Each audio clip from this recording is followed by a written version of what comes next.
I am the pure self. How do we understand this fact? This fact can only be understood when first you let go of the obsessive, possessive mentality towards this gross body. The day this body was born, parents, family, they started calling you with a name.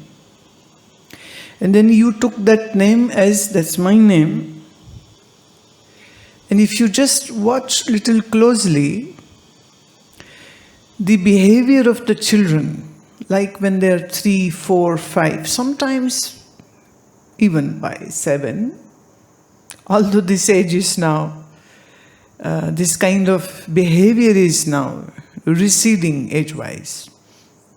Children are becoming more, should I say, smarter, or should I say the bad effect of the society is having impact now more quickly. But still, up till we can say 5 for sure, boy or girl, if is, say, called, let's take an example that girl's name is Shama and boy's name is Manish, then everybody is saying Manish is hungry, Manish needs water, Manish is sleepy, Manish needs his toy, Manish wants to go out.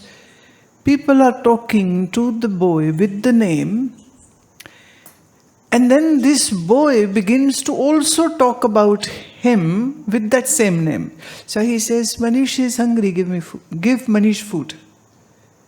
Manish wants to go out. The word I is still not ramming a lot in the name of the mind of this boy or a girl. Or they would sometime point a finger, is hungry. Manish is hungry, and pointing towards themselves. They are still not using the word I, that I am hungry.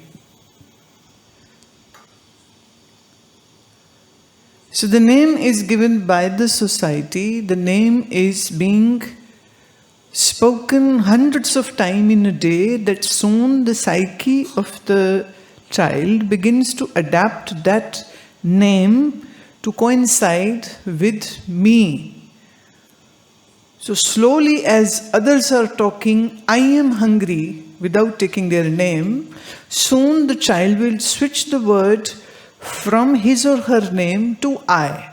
And then they'll begin to say, I want food, I want a toy, I want to go out. And just a little while ago, the child was saying, Manish is hungry, Manish needs a toy. And this is true that the body is still getting formed. Like the child is not born with the very functional patella, one part of the knee. And slowly it begins to grow, and that is when the child, after learning how to sit, then begins to learn how to stand. And the more the child stands and then slowly takes his or her first step, that is the time when the patella gets well formed. So you are not born with the functioning patella. Actually, we are also not born with the body obsessive and body identification. This is something which we assume, which we get conditioned to speak in this way. And then slowly the name goes into the back screen, and in the front comes the word I. So now the body has become I. Initially it was like the body, whose name is Manish, is hungry. And slowly it becomes, I am hungry, I am happy, I am sad. So this very subtle but very strong identification with the physical body makes us believe that this body is me. And the family related to the body is mine. And the house is mine. And the things in the house. And the car is mine. So first the I gets transferred into me, and then the me gets transferred, progresses into mine. And now this is your circle. Then in this circle enters the relatives, then enters the school friends, then the neighbors, then into comes in the college friends, then comes into when the person is dating the opposite sex, then gets married, the spouse, then the children, the offspring. So this addition of mind begins to increase, and that is what your whole world is. And it is beginning from seeing the body as me. And here the first and the foremost lesson of the Vedanta is that this body is not you. So technically speaking, if this body is not me, then which is your real face? This is face of the body which is changing. The baby is born with a different face, in few months is different and different. By the time this baby is 40 years old or 70 years old, would that be same face with which he or she was born? Absolutely not. So which face you would consider as mine, real face? And sometimes, because you do not have memory when your body was like 2-month-old or 6-month-old, these days parents are going crazy with their mobile cameras, so they are clicking photo of their baby maybe every day, and they have an account of that when the baby was 950 day old, this is the face, and then 600th day the baby looks like this, and the 300th, and then 365 when the child was like 1 year, this is the face. Some people are like that, obsessive about their children.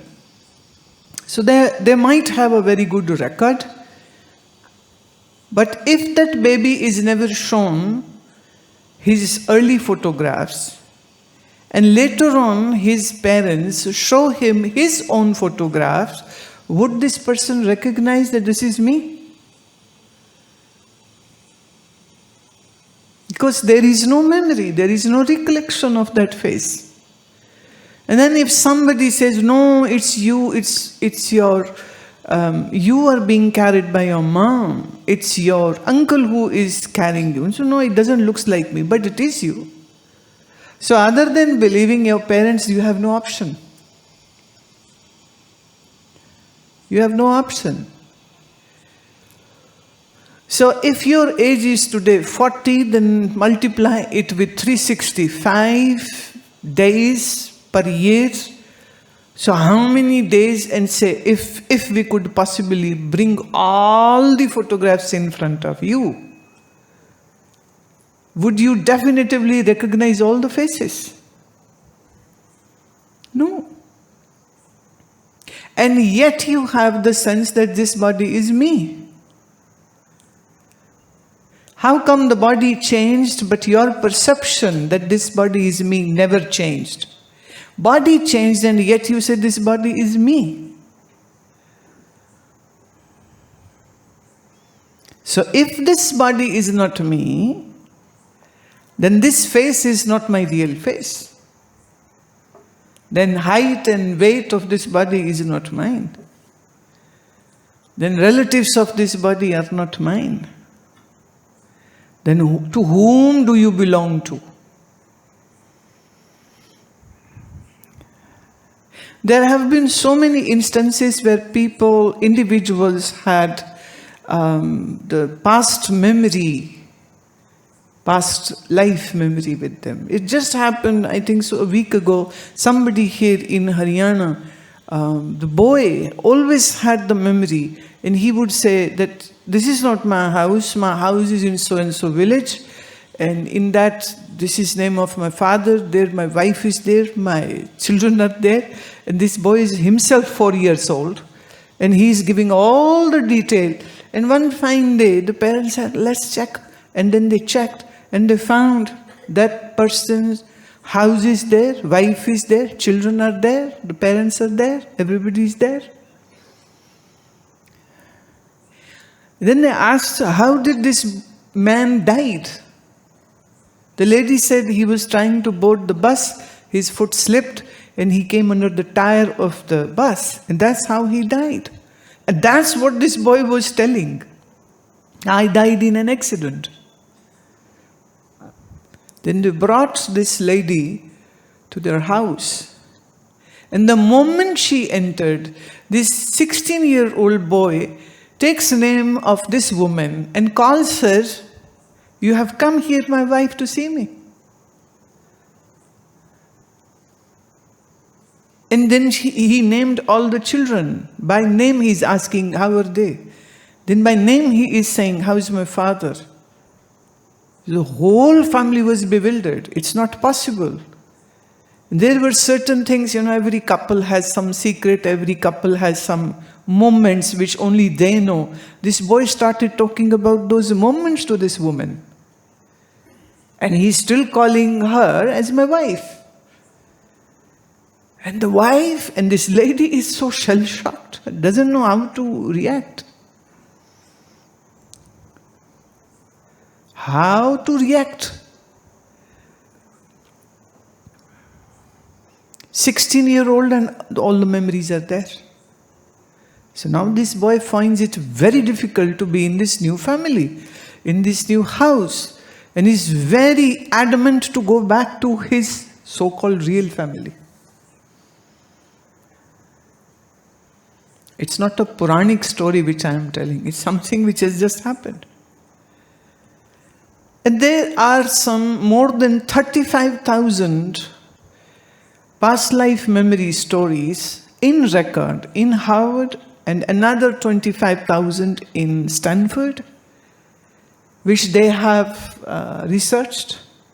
People went to those places, correlated to ascertain whether it is just a make-believe story, or there is some fact or reality into it. And they have reality-checked stories. Although we don't need any person or any university to tell us that, yes, the reincarnation does happen, because we know it. Our scriptures, our rishis, our seers, our ancestors, our great sages have always been talking about it. Whether you recollect or not doesn't change the fact. So if this body is not me, for a moment, if you take it, then actually all your minus and I-ness and attachments just drops in a second. Then you have no control on the physical body, how long it will remain alive or which moment it will drop dead. And every breath which is going in might be the last breath.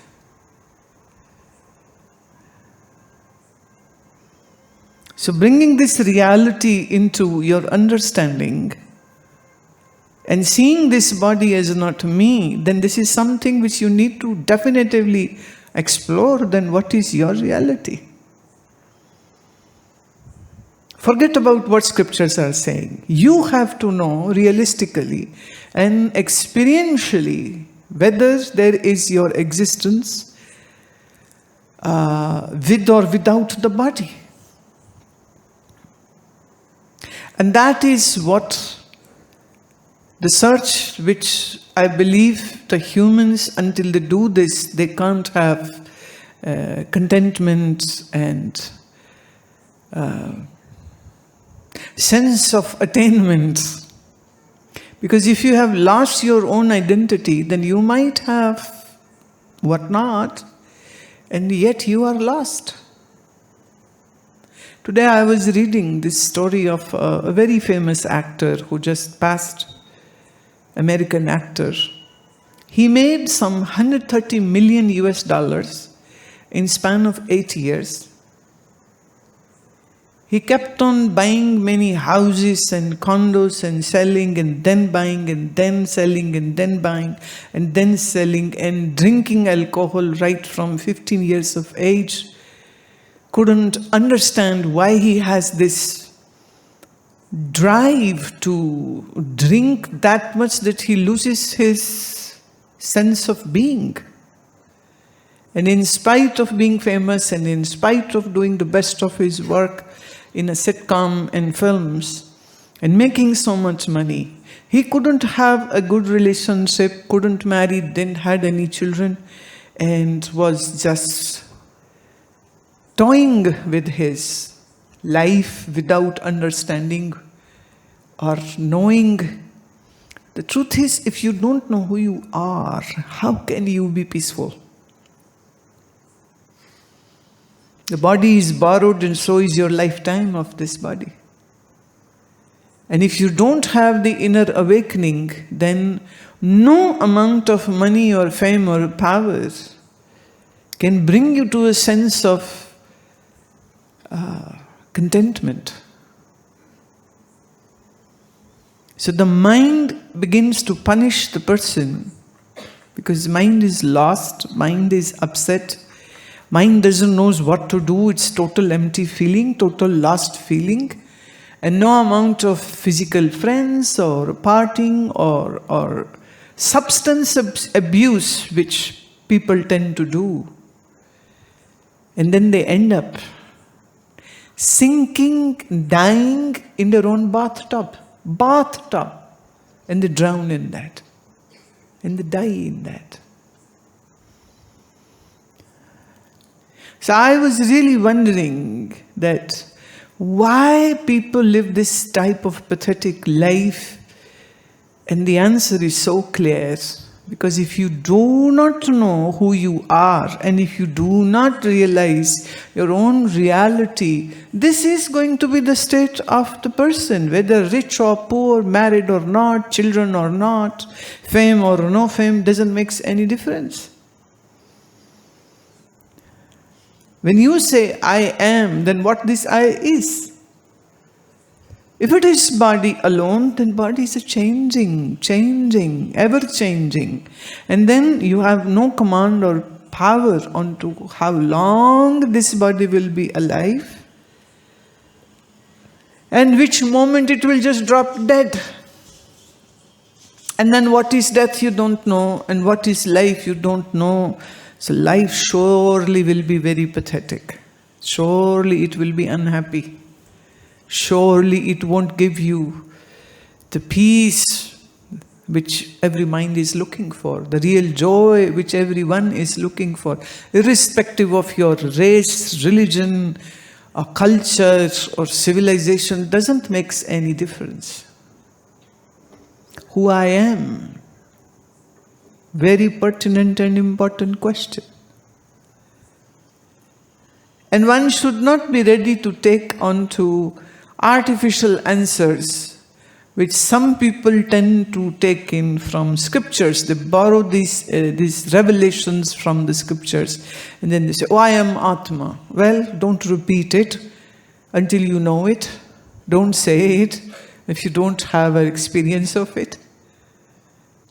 It's not just whimsically speaking. We are souls. Which one? What is it? What do you mean by that? It's not empty words which you need to repeat. It's a reality which you need to factually find. And it's not about someone else, it's about you and your existence, you and your presence. What is it? What is it made of? And what's the relationship of this body to you and this mind to you? That needs to be explored. That needs to be understood. So, very fortunate are those individuals who are onto this path to explore what is the reality of my being, of my existence. But one thing is for sure, this body is not you. And this mind is not you. And all the emotions which are there in the mind is not you. Doesn't define you at all. Although if mind is sad, you say, I am sad. If mind is happy, oh, I am so happy. You wear a good set of clothes and people are happy. People have become so shallow. Just the dress makes them happy. And then the same dress can make them very unhappy. Why? I was told that a lady bought a very expensive dress to go to a party. And she wears the dress and wears nice makeup and all the accessories and enters the party hall, and there she bumped into at least 5 women who are wearing the same dress. For women it is like suicide. No. She chose one of the most expensive dress thinking that she alone can afford it, but in that party 5 women were wearing the same dress. She lost all the joy of the party and she just walked out sobbing and crying and went back to her home and cursed that shopkeeper for ruining her party night. So a dress can make you happy and a dress can make you go crazy. How shallow the life has become.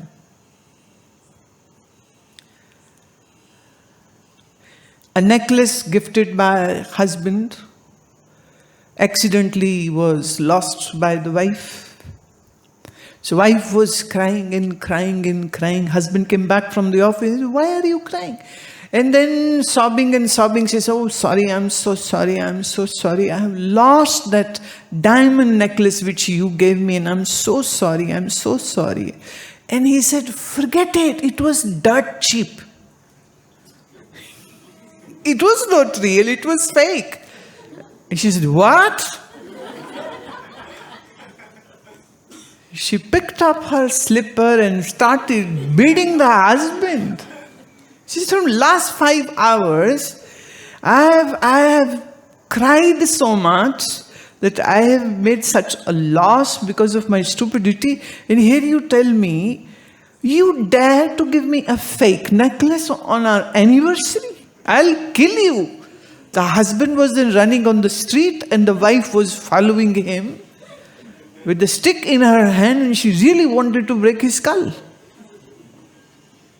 One diamond necklace can make you happy, and if it turns out to be fake, that kills the person. How fake you are.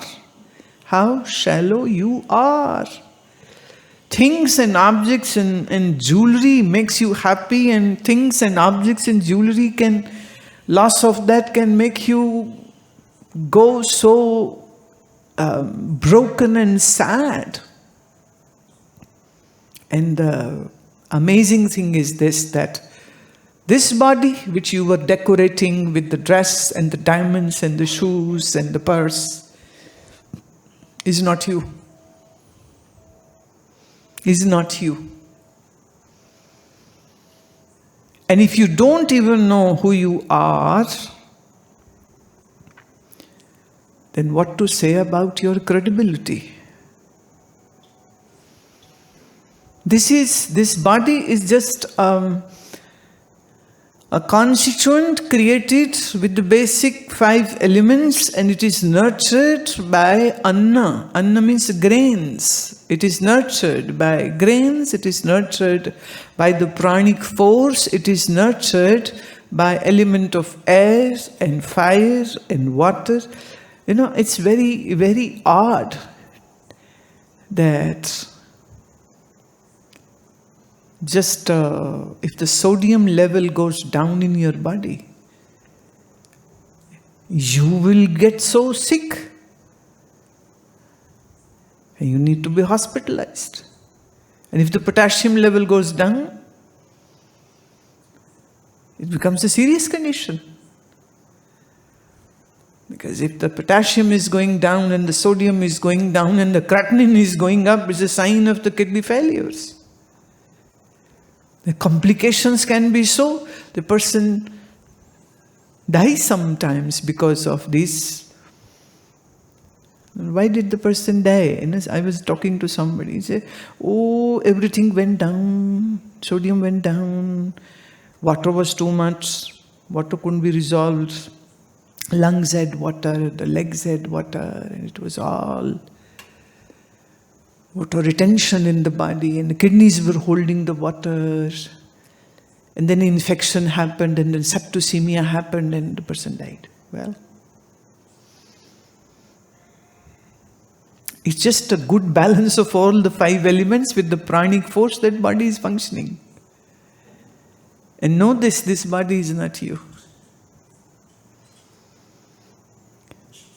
So not knowing your own reality is the biggest cause of misery of humanity today. People are sad and suffering and unhappy, not because they don't have enough money or power or house or money or this or that, but the truth is they are just totally lost in this world and they are oblivious and ignorant about the truth of their own being. And only humans have this capability to explore this truth. Other than humans, no other species has this ability or eligibility to do it. So if you are a human being, then actually this becomes the motto or the objective of your life, to know who you are. And once you have this beautiful realization, the self-awakening, actually then you are in good place and then the life becomes a celebration because you are not lost. You have found your home. You have found yourself. So don't worry about the things and objects which you have or you don't have. You should be focused more about knowing who you are. And this face which you love to show everyone is not you. So don't be too happy when somebody gives you a good compliment, and don't be too sad if somebody gives you a bad compliment on your face or figure or height or whatnot, because that isn't you. That isn't you. So find this, seek it before the body drops dead. Finish this work. This should be your priority.